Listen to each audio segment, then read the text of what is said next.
자, 오늘 설교 주제가 항상 기뻐하라. 항상 기뻐하라. 항상 기뻐하라. 기쁘세요 요새? 뭐 때문에 기쁘십니까? 뭐 때문에? 돈 좀 많이 버셨나요? 뭐 때문에 기뻐하세요?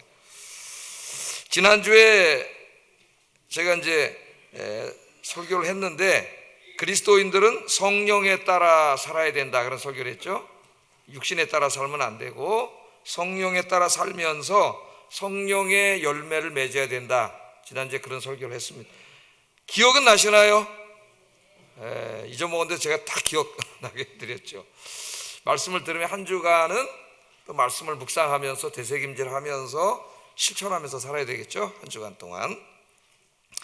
자, 예수 믿고 구원받은 사람에게는 하나님께서 찾아오신다 그랬어요. 성부, 성자, 성령 하나님, 우리 삼위일체 하나님을 믿는데 성령 하나님께서 찾아오신다 그랬습니다.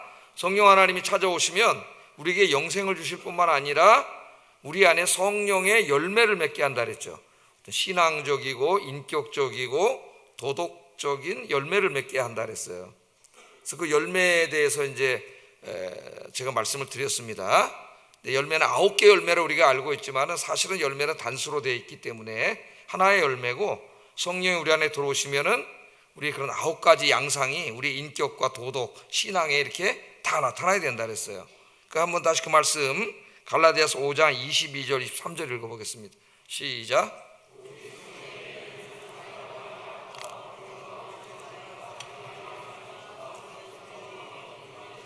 이 같은 것을 금지할 법이 없느니라. 제가 지난 시간에 이제 세 부분으로 이렇게 세 범주로 나누어서 개략적으로만 말씀을 드렸고, 절제에 대해서만 조금 강조해서 말씀을 드렸어요. 그랬더니 제가 뒤로 들어보니까, 피드백을 해보니까 절제가 이렇게 히트를 친 것 같아요. 제가 성도님들이 절제에 대해서 말씀을 많이 하셨다 그러더라고요.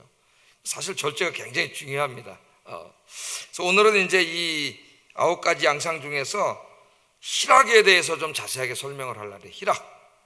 희락은 기쁨이란 말이죠. 기쁨입니다. 오늘 항상 기뻐하라 하는 이 명령형으로 된 말씀과 성령님이 우리 안에 찾아오셨을 때 맺어지는 열매인데 그 연관성이 있습니다. 연관성이 둘 다가 뭐예요? 기쁨이에요. 기쁨. 그러니까 성령님이 우리 안에 찾아오시면서 우리에게 주신 은혜 중에 하나가 기쁨입니다. 예수님 믿기 전에는 없었던 기쁨을 주셔요. 그러면 우리가 생각하기에 모든 그리스도인들은 평생 동안 기쁨 가운데 살아야 될 것 같은데, 우리가 늘 경험하지만 항상 기쁘지가 않습니다. 우리가 오늘 하나님 항상 기쁘라 그랬는데 그렇죠? 항상 기쁘지가 않아요. 어떨 땐 근심, 걱정, 염려, 슬픔 이런 가운데 막 이렇게 살 때가 있어요. 왜 그럴까요? 성령님이 우리 안에 계시는 게 분명하고 성령님께서 우리에게 기쁨을 주시는데 우리 안에 아직 이 믿음이 부족하기 때문에, 지난 시간에 육신의 부족함에 대해서 얘기했는데 이 기쁨을 다 누리지 못하고 살 때가 우리가 많이 있습니다. 그래서 오늘 하나님이 항상 기뻐하라 이 말씀을 통해서 다시 우리가 얼마나 복받은 사람인가를 깨닫게 해주세요. 오늘 여기에 대해서 좀 말씀을 증거하려고 그래요. 자, 국어사전을 찾아보니까 기쁨에 대해서 이렇게 정의해놨습니다.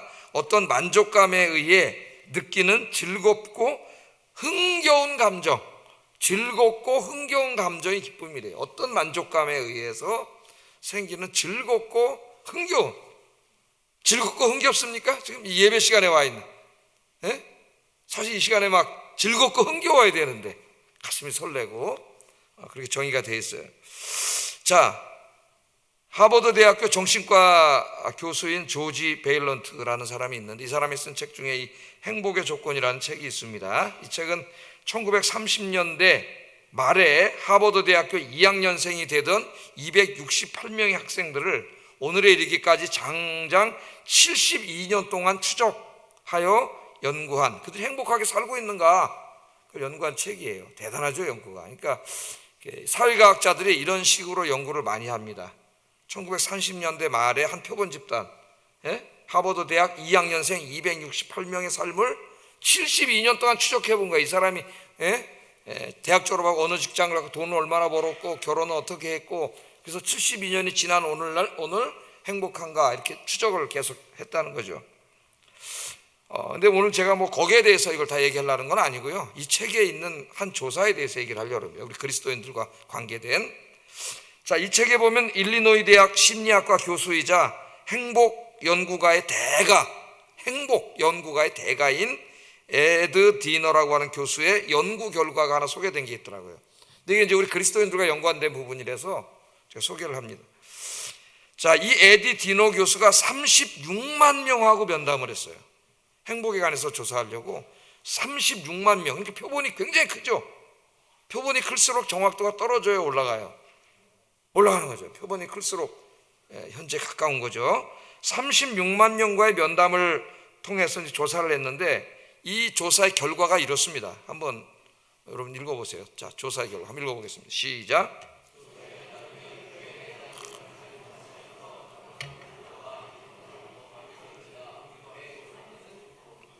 이 결론이에요.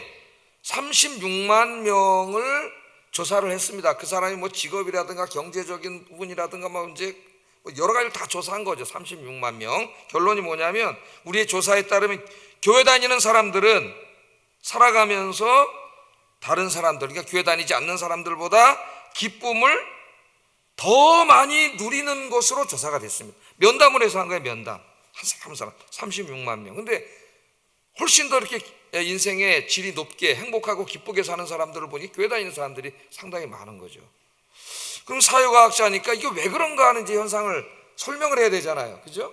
뭐 직업이라든가 경제적인 부분이라든가 여러 가지 이제 사회적인 지위라든가 이런 걸 다 동원해 가지고 인간에게 기쁨을 주는 것은 이런 원인이 있다. 이렇게 발표를 해야 되는 게 사회과학자들이 하는 연구인데 결론이 뭐라고요?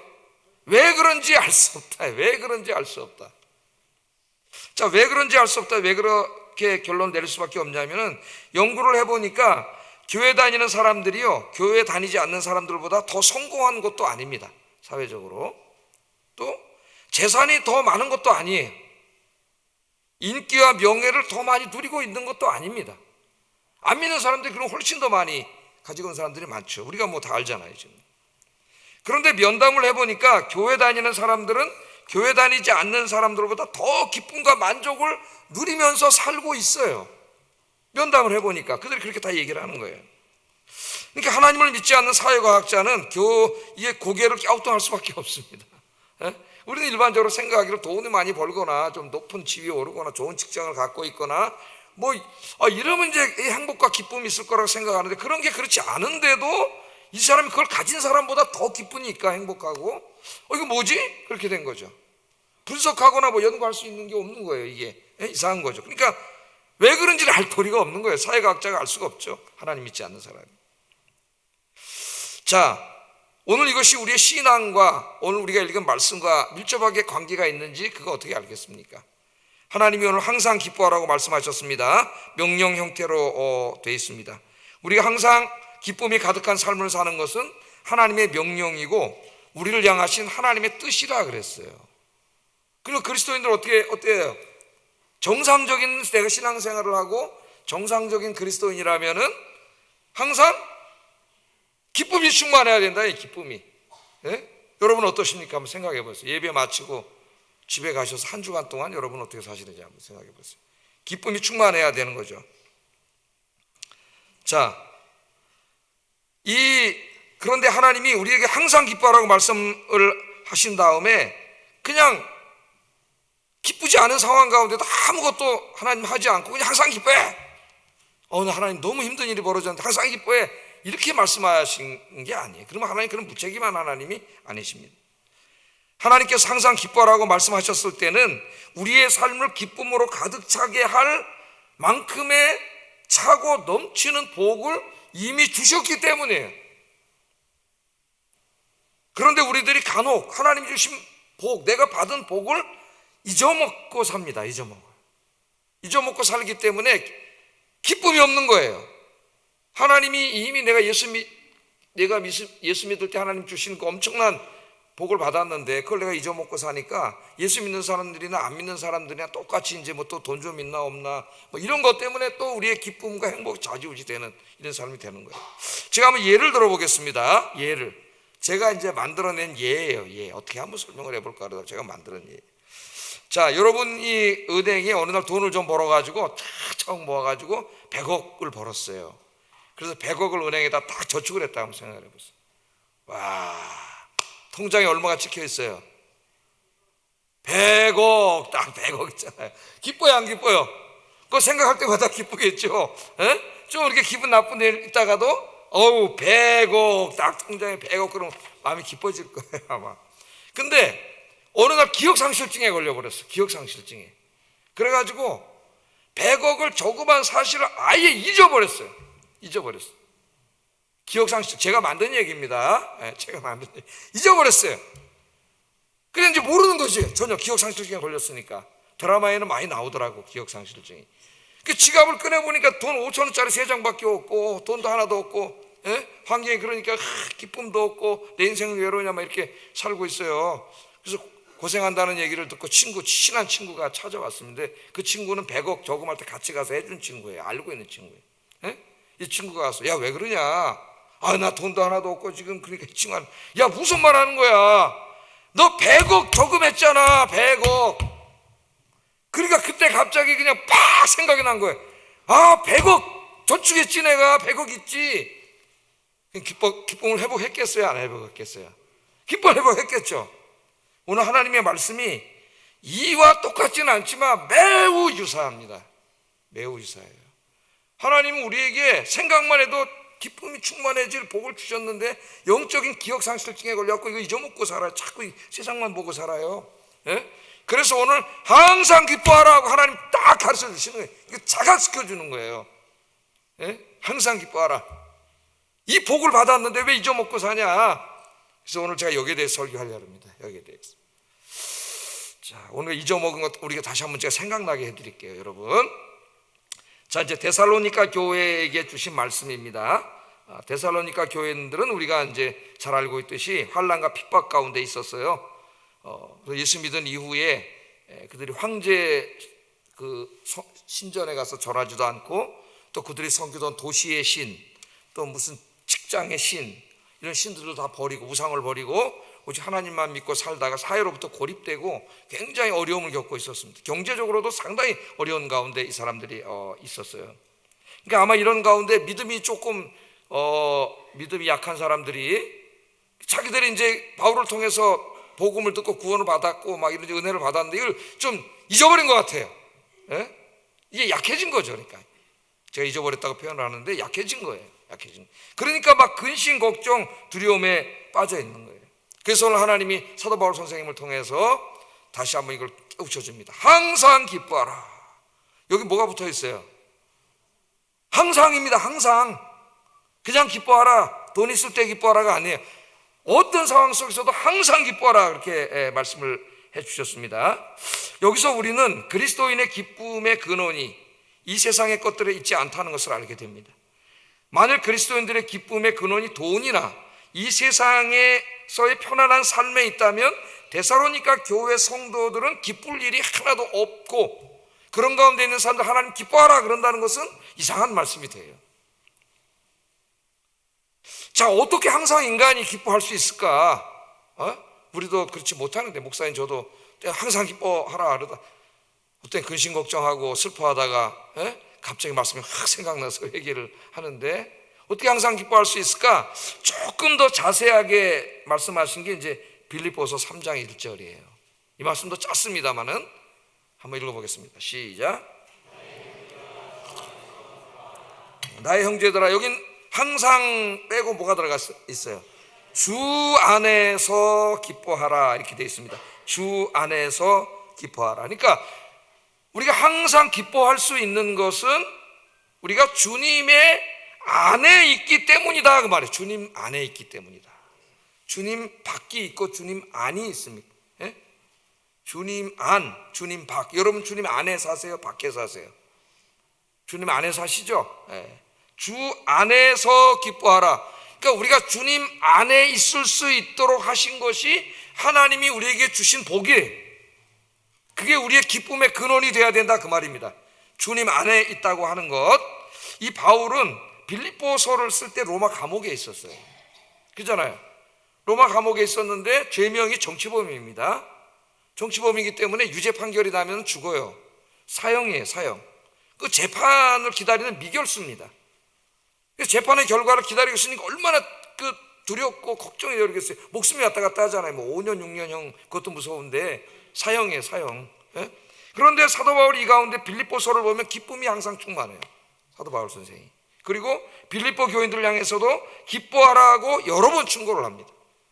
이 3장 1절만이 아니에요. 2장 18절에도 보면 이와 같이 너희도 기뻐하고 나와 같이 기뻐하라. 자기 지금 감옥에서 재판을 기다리고 있어요.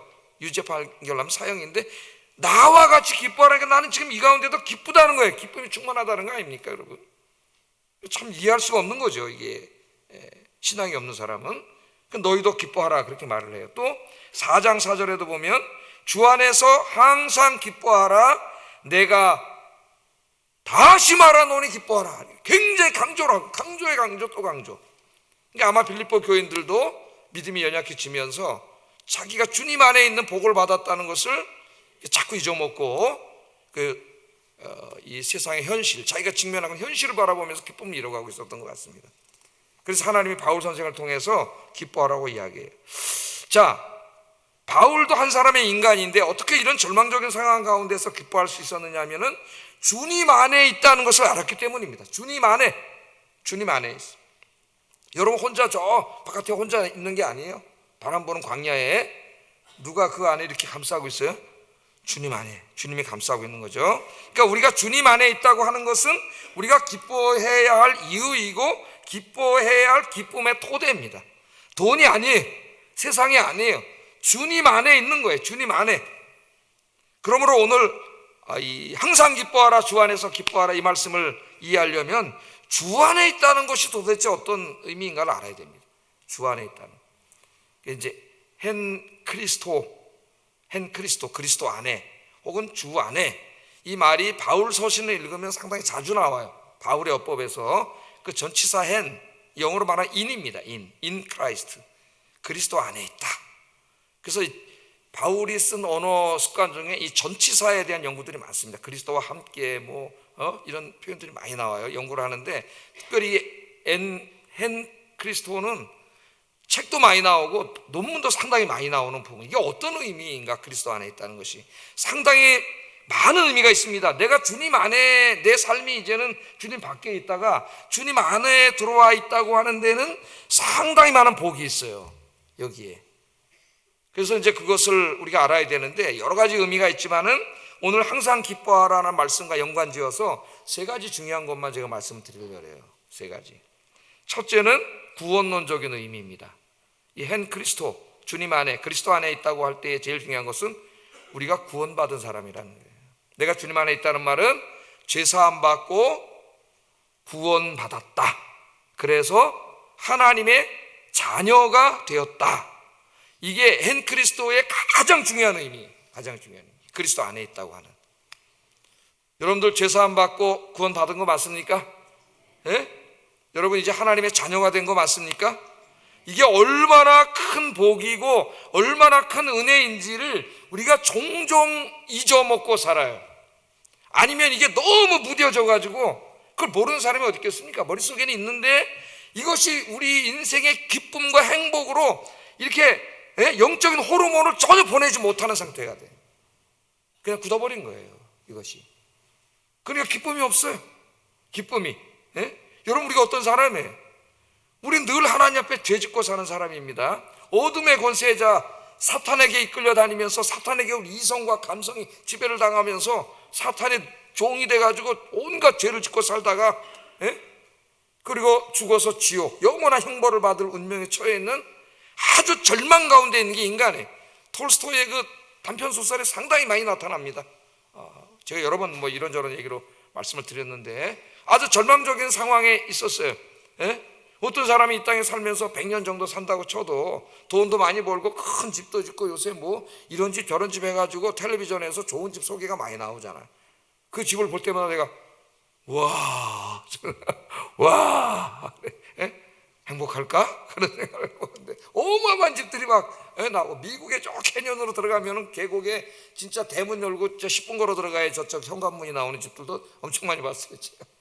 영화에서 나오는 막 그런 집들도 엄청나게 많이 막 높은 사회 주의 이루고 뭐 권력을 잡고 국회의원 한번 되려고 저 난리를 치고, 그래 봤댔자 100살도 못 살고 죽어요, 여러분. 곧 죽음이 찾아와요. 죽어서 아무것도 가져갈 수가 없기 때문에 결국 우리 인간은 소망이 없는 존재입니다. 그리고 그 평생 죄 짓고 살았기 때문에 그걸로 끝나는 게 아니라 영원한 지옥 형벌에 떨어질 죄인이었어요.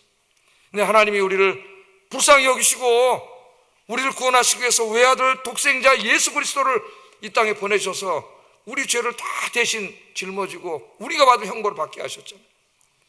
우리는 성부, 성자, 성령 하나님을 믿는데 결국 하나님이 우리가 지은 죄를 자기 자신에게 내린 거예요. 그 형벌을. 우리를 구원해 주셨어요. 구원해 주셔서 우리를 의롭다 칭해 주셨을 뿐만 아니라 우리 로마서에서 공부했죠. 관계를 회복시켜 주셔서 하나님의 자녀로 삼았어요. 하나님을 아버지라고 부르게 해주셨어요. 아바 아버지라 부르느니라. 하나님의 아버지가 됐다는 의미가 뭐냐? 사도 바울이 설명하면서 하나님 나라를 상속받을 자, 이 우주가 다 하나님 나라입니다. 하나님이 창조하신. 어떤 식으로 상속받을지 모르지만 하나님 나라를 상속받을 자, 하나님의 자녀예요. 그런 큰 복을 주신 거예요. 여러분의 아버님이 수천억 자산가라고 한번 생각을 해보세요. 여러분 기뻐요, 안 기뻐요? 저 아버지 거지만은 이제 아버지 천국 가시면은 누구 거예요? 내 거잖아요. 다 상속자잖아요. 상속자. 여러분 하나님 자녀 삼아 주셨어. 그래서 우리가 비록 이 땅에 사는 동안에 집 한 채 없고 땅 한 평 없다고 하더라도 우리는 사실은 이 세상에서 가장 행복한 사람이고 가장 부유한 사람이다. 이것이 성경이 이야기하는 그리스도인의 실존입니다. 여러분도 그렇게 생각하십니까? 아니, 생각 가지고는 안 돼요. 여러분, 이것이 여러분의 삶 속에 정말 이렇게 여러분 와 있습니까? 고린도 후서 6장 9절 10절에 하나님이 그리스도인의 실존에 대해서 이렇게 말했습니다. 한번 읽어보겠습니다. 시작.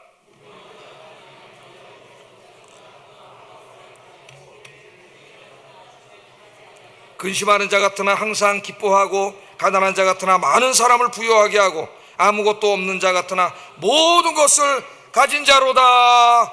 아멘. 아무것도 없는 자 같으나 저를 보세요. 아무것도 없어요. 제가 땅 한 평도 없어요. 아무것도 없지만 모든 것을 가진 자다. 하나님 그렇게 말씀을 하시잖아요. 그런데 우리가 믿음이 없어서 이 땅에 이렇게 감각경을 통해서 보고 내가 진 게 없으니까 나는 가난하고 불행하고 박복한, 여성들은 또 박복한 거리 끝에 하나를 붙여요. 그거를 하나. 박복한 뭐야 그러면서 그렇게 살잖아요. 여러분 그렇지 않습니다. 무명한 자 같으나 하나님 앞에 유명한 자, 죽은 자 같으나 보라 우리가 살아있고, 징계를 받는 자 같으나 죽임을 당하지 아니하고, 근심하는 자 같으나 항상 기뻐하고, 가난한 자 같으나 많은 사람을 부유하게 하고, 아무것도 없는 자 같으나 모든 것을 가진 자로다. 이 말씀 암송하면서 기도하세요. 내가 구원받은 하나님의 자녀고 상속자이기 때문에 하나님이 주실 것들이 하나님 부유함이 다 내 것인데 그 믿음이 생기면 기쁨이 찾아와요. 돈이 줄 수 있는 기쁨, 그런 건 일시적이야, 잠깐이야, 얕은 거예요, 가짜예요. 그거 그렇게 달콤한 거예요. 제가 당이 좀 높아지다 보니까 달콤한 거 안 좋더라고. 달콤한 거 먹으면 너무 맛있어요. 지금은 달콤한 거 자꾸 먹고 싶은데 하나도 안 먹었네. 그렇게 막 커피 많은 데다가 막 그 뭐래요? 단 거 시럽을 이만큼 넣어가지고 그냥 꿀꺽꿀꺽 그거를 몇 년을 마셨어요 제가. 오후에 또 여기서 또 이따 하는 것도 사다가 꿀꺽꿀꺽 집에 가서 또 불어먹고. 당이 땡기잖아. 당이 맛있잖아요. 근데 깨달았어요. 진짜 중요하게 깨달았어요. 당은 우리 건강을 해쳐요. 이 사탄이 갖다 주는 게 달콤한 것들이 다 그런 거 영적으로 똑같기 때문에 깨달았다니까요. 너무 달콤해 영적으로. 돈 막 그런 게 그거 영적인 당뇨병 걸려 죽어요. 깨달아야 돼요 여러분. 깨달아야 돼. 우리의 기쁨은 거기에 있지 않습니다. 내가 구원받은 주님의 자녀가 됐다는 것, 그것이 여러분의 기쁨이 되시기를 주의 이름으로 축복합니다. 그래서 그리스도인들에게는 이 구원의 기쁨이 얼굴 표정을 통해서, 몸짓을 통해서, 말을 통해서, 삶을 통해서 바깥으로 이렇게 나와야 돼요. 기쁨이. 여러분 이제 또 교회 떠나면 다 안 믿는 사람들 같이 사는데, 교회 댕긴 사람이 맨날 어깨는 이렇게 인상 팍 이러고 댕기면 그 사람을 보고 누가 교회를 오겠어? 예? 바다 나가 볼 때 저 사람 왜 이렇게 기쁘지? 여러분 학교에 가고 직장에 가고 시장에 가고 동네 사람 만났는데 저분이 얼굴이 오늘 아영교회 다니더니 막 얼굴이 확 살아나고 막 달덩이 같이 되고, 저 사람 로또 1등 맞은 거 아니야 어젯밤에? 돈 좀 꺼달라 할까? 로또 1등 맞으면 얼마나 기뻐지겠어요. 어제 저녁까지 이러고 살던 사람이 우와! 구원의 은혜 안에 있는 사람은 바로 로또 1등이 아니라 영적인 로또를 맞은 거예요. 여러분들. 주님으로 인하여 기뻐합니다. 기뻐해. 그런 기쁨이 우리의 삶에 넘쳐나야 돼요. 구원의 은혜 안에 있는 사람은 주님 밖에 있을 때는 돈이 기쁨의 근원이었고, 세상을 즐기고 누리는 것이 기쁨의 근원이었고, 성공하고 출세하는 것이 기쁨의 근원이었고, 새 차 사고 새 집 사는 것이 기쁨의 근원이었어요. 교회 밖에 있을 때, 주님 밖에 있을 때는. 그러나 주님 안에 있는 사람은 그런 것들 때문에 기쁘고 슬프지 않습니다. 주님 안에 있는 사람, 구원의 은혜 안에 있는 사람은 주님으로 인하여 기뻐합니다. 주님 한 분만으로, 그 다음 뭐예요? 만족합니다. 주님 한 분만으로 만족합니다. 이게 진짜 신앙이에요. 그래서 다윗은 이렇게 얘기합니다. 너희 의인들아 여호와를 기뻐하며 즐거워할지어다. 시편 33편 1절에서는 너희 의인들아, 의인들이 누구예요? 여러분들이 여러분들이 다예요. 너희 의인들아 여호와를 즐거워하라. 찬송은 정직한 자들의 마땅한 바로다. 아멘. 그래서 구원의 기쁨이 충만한 사람 입에서 뭐가 나와요? 찬송이 나오죠. 찬송이. 지하철 타고 그렇게 가면서도 입에서 자기도 모르게 막 찬송이 나와가지고 옆에 있는 사람이 쳐다볼 정도로 자기도 모르게 흥하는 거예요. 옛날에 제가 그랬어요. 옛날에 지하철 타고 다니다가 나 혼자 이렇게 찬송을 부르는 사람 쳐다보고 있더라고요. 이 기쁨이 삶으로 나와야 되는 거죠. 여러분 뭐 생각할 때 기쁘세요? 돈 생각할 때 기쁩니까? 주님 생각할 때 기쁘시기를 주의 이름으로 축복합니다. 주님 생각하고 주님 만날 생각하면 기쁘고, 주님 만나는 곳이 교회잖아요. 교회 와서 예배 드릴 때 기쁘고 행복하고 가슴이 설레고, 그게 진짜 그리스도이네요. 여러분 사랑하는 사람이 있다고 생각해 보세요. 그 사람을 생각만 해도 기쁘지 않겠습니까? 만나서 시간을 같이 보내면 더 기쁘지 않겠습니까? 제가 다 경험해 봐서 제가 데이트하고 저 사람하고 살 때 진짜 생각만 해도 기쁘더라. 또 데이트하러 만날 생각만 해도 기쁘더라. 공부하려고 책을 피면은 하얀 그녀의 얼굴이 싹 여기 책에 떠오르더라. 만나서 함께 시간을 보내면 그렇게 기쁘고 헤어지기가 싫더라고. 그래서 결혼하는 거 아니에요? 나중에 결혼해서 한 방으로 헤어지자고 같이 들어가니까 너무 좋더라고. 너무 좋더라고. 여러분 이제 그분이 주님이 되시기를 주의 이름으로 축복합니다. 주님만 생각해도 기쁘고, 주님 만나면 기쁘고, 이렇게 와서 주님하고 예배는 뭐예요? 주님과 만나는 데이트 시간이에요. 이 예배 시간이 하나님 만나 데이트하는 시간인데 이 시간을 가기 싫으면 어떻게 되겠어요? 여러분 병이 든 거지. 시골에서 목회하는, 제가 아침 1부 예배 때문에 2분 지났는데, 이때 제가 설교 오래 하면 안 돼가지고 시계를 봤더니 47분인데 49분이네. 2분 더 했네 제가. 자, 시골에서 목회를 하는 한 목사님의 간증인데 좀 오래된 이야기인 것 같습니다. 이 목사님 사역하시는 마을에 나무 잘라가지고 짐져서 근근히 먹고 사는 나이 많은 이제 할아버님 한 분이 교회 다니시는 분이 있었대요. 근데 이 할아버지는 믿음이 어찌나 좋은지 혼자 살면서도 늘 신앙생활에 힘쓰고 또 입에서는 찬송을 떠날 날이 없는 분이랍니다. 산에 가서 나무 해가지고 내려올 때면은 언제나 교회 앞을 지나가게 되는데, 교회 앞에, 시골교회 앞에 나무찜을 세워놓고 교회 들어가 1시간, 2시간 찬송 부르고 기도하다가 나오는데, 목사님 그때마다 얼굴이 확 기쁨이 충만하셔가지고 그리고 기쁜 얼굴로 집에 가시는 분이래요. 그래서 어느 날 목사님이 이제 이 할아버지가 기도하고 나오실 때 물어봤대요. 할아버지 도대체 무슨 소원이 그렇게 많아서 매일 여기 나무찜 지고 얼마나 힘든 삶을 사십니까 노인이? 여기 이렇게 오셔서 교회 와서 그렇게 기도를 많이 하시냐고. 근데 할아버지가 이렇게 대답했대요. 아닙니다 목사님, 저는 특별히 뭘 달라고 기도하지 않습니다. 그다지 필요한 것도 없습니다. 저는 다만 이 성전에 나와서 하나님의 얼굴을 바라볼 뿐입니다. 그러면 하나님께서 저를 내려다보고 계신다는 거예요. 이렇게 하나님과 마주보는 이 시간이 제 하루 중에 가장 기쁘고 행복한 시간입니다. 할렐루야. 여러분 하루 중에 어떤 시간이 가장 기쁘고 행복하세요?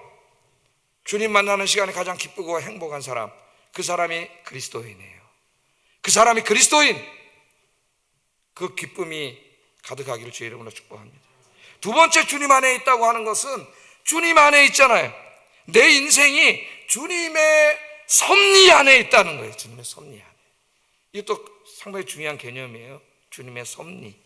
내 인생이 그냥 우연한 사건들이 막 벌어지고, 어떨 땐 재수가 좋아서 돈 좀 벌고, 어떨 땐 재수 없어서 좀 안 되고, 뭐 이렇게 막 그냥 우연에 맡겨지는 인생이 아니라 내 인생에 벌어지는 모든 일들은 다 하나님의 선하시고 주권적인 뜻 가운데서 이루어진다는 거. 그것을 우리가 알게 될 때에 항상 기뻐할 수 있습니다. 좋은 일 있을 때 누구나 기뻐하죠. 그러나 그거는 어린애 믿음이에요. 진짜 믿음은 힘들고 어려울 때 기뻐할 수 있는 게 진짜 믿음이에요. 어떻게 힘들고 어려운데 기뻐해요? 무슨 정신병자도 아니고. 내 인생이 주님의 섭리 안에 있기 때문에, 내가 비록 지금 아프고 힘들고 병들고 사업도 실패했고 그런 가운데 있지만, 이 가운데 내 인생을 더 선하고 유익하게 하기 위한 하나님의 선하신 뜻이 있는 줄로 믿습니다. 그래서 기뻐할 수 있고 항상 기뻐할 수 있는 거예요. 그 유명한 말씀이 로마서 8장 29절이죠. 한번 읽어보겠습니다. 시작.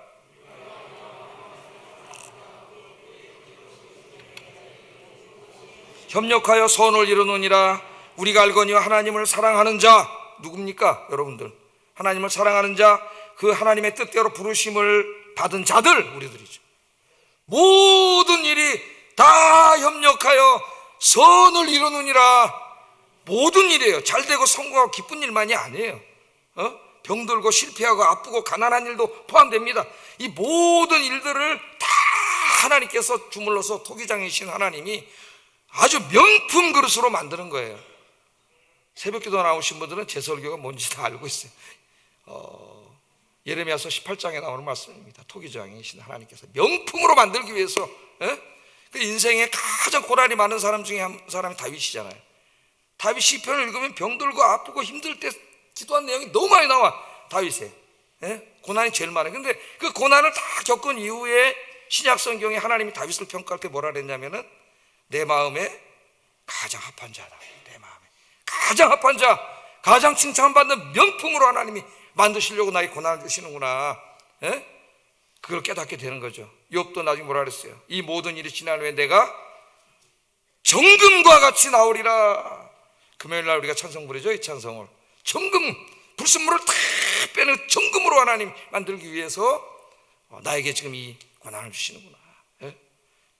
제가 청년 때 이제 막 이렇게 막 동사무소에서 일하고 밤에 막 계속 근무하고 이러면서 학교를 다니고 어느 날 차를 타고 오다 이 성경책을 읽고 버스 뒷자리에 앉았는데 정금같이 나오려 했는데 내가 주체할 수 없이 눈물이 나오더라고. 이걸 창피해 죽는 줄 알았어요. 젊은 놈이 20대 한 6대 20대였었던 안 먹을 때인데, 와, 이 정금같이 나오리라. 이 고생하는 이 모든 것들 내가 너를 정금같이 쓰려고 그런다. 그런 하나님 말씀을 확 주시는데 창피해서 주체가 안 될 정도로 울은 적이 있어요. 그때 우리가 어떻게 항상 기뻐합니까? 고난 중에 힘든 일이 닥치면 목사도 힘들어요. 왜 힘이 안 들겠어요? 힘들어요. 그러나 그때 생각해 봅니다. 이 말씀을 생각하고 내가 설교한 것들을 생각해, 여기에 하나님의 뜻이 있지. 하나님의 뜻이 있겠지. 어떨 때는 하나님 뜻을 다 모를 때도 있어요. 솔직히 목사도 내가 어떻게 하나님 뜻을 다 알아요? 힘들고 어려운데 왜 하나님이 어려움을 주시니? 나 몰라. 나도 하나님 뜻을. 근데 내가 분명히 아는 거는 내가 다 이해하지 못한다 할지라도 신실하신 하나님께서 이 일을 통하여 선한 일을 계획하신 줄로 믿습니다. 그거는 내가 확실히 알아요. 왜? 성경이 말하고 있잖아요. 로마서 8장 28절에. 여러분, 믿지 않는 사람들은 운명론자들이에요. 특별히 우리 동양에 있는 사람들은 다 운명론을 믿어요.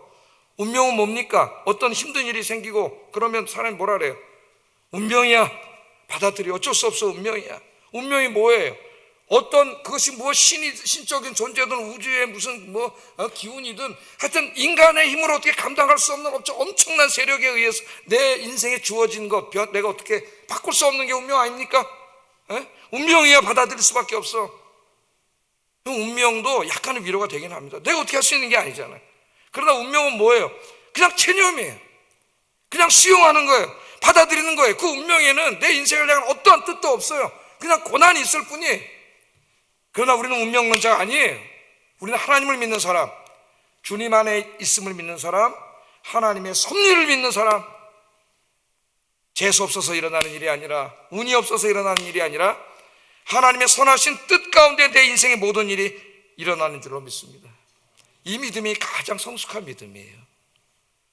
여러분들이 믿음의 수준에 올라와서 항상 기뻐하라는 하나님 말씀대로 살 수 있기를 주의 이름으로 축복합니다. 마지막으로 주 안에 있다는 말은 그냥 문자적으로 해석을 해보세요. 주님 안에, 그래 공간적인 의미가 있습니다. 이 전치사 an에 영어로는 in이잖아요. 공간적인 의미가 있어요. 주님 안에 있으니까 주님의 보호 안에, 주님의 품 안에, 그런 의미가 될 수가 있겠죠. 이건 주님이 함께 하신다는 말이에요. 혼자가, 이 광야 같은 세상에, 이 우주에 여러분은 고아가 아니에요. 힘들고 어렵고 그런 일이 생기면 혼자라는 느낌이 확 찾아옵니다. 이 외로운 세상에 나 혼자밖에 없구나. 그럴 때 사람들이 죽는 거예요, 가서. 근데 여러분, 절대로 혼자가 아니고 모든 사람이 떠났다 할지라도 절대 혼자가 아니라 누가 함께 계셔요? 하나님이 항상 함께 계세요. 여러분 믿습니까? 예수님께서 요한복음 14장 18절에 내가 너희를 고아처럼 내버려 두지 아니하고 너희에게로 오리라. 그래서 예수님 승천하신 다음에 성령님을 보내주셨죠. 여러분 혼자가 아니라 성령님이 항상 함께 계시오. 언제까지?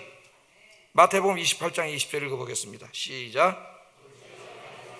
세상 끝날까지 항상 함께 있으리라. 아멘. 말씀을 붙잡고 기도하세요. 이제 믿어야 돼. 이 믿음이 생겨야 돼요.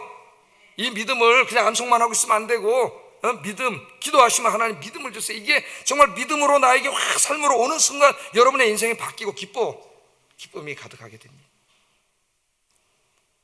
여러분 외로운 인생길 가는 동안 혼자가 아니라는 거, 어디로 가든지 어디 가서 뭘 하든지 하나님께서 함께, 항상 함께 동행하신다는 거, 그걸 꼭 기억하시기 바랍니다. 그래서 외로워하지 마세요. 고독해하지 마세요. 하나님께서 여러분과 늘 함께 계시고, 여러분 때로는 부모님이 되어주시고, 때로는 배우자가 되어주시고, 때로는 자식이 되어주시고, 할렐루야, 친한 친구가 되어주시는 분이 바로 하나님이에요. 이것을 깨달은 사람이 다윗이 평생 동안 얼마나 많은 고난이 있었습니까? 시편 23편에 이렇게 고백하고 있습니다. 한번 읽어보겠습니다. 시작.